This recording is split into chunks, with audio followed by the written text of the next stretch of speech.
Gledaj, jučer je sve bilo u redu i onda jedanput su počeli dolaziti. Ne znam kaj da ti kažem,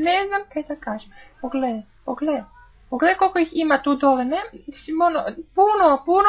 Puno ih ima, vidiš, gleda ko neki susret. Jer znate kaj je to, a? Pogledajte, koliko to.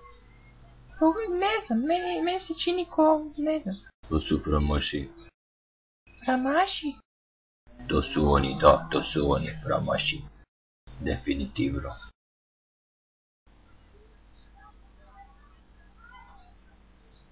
Ajmo onda to provjerit.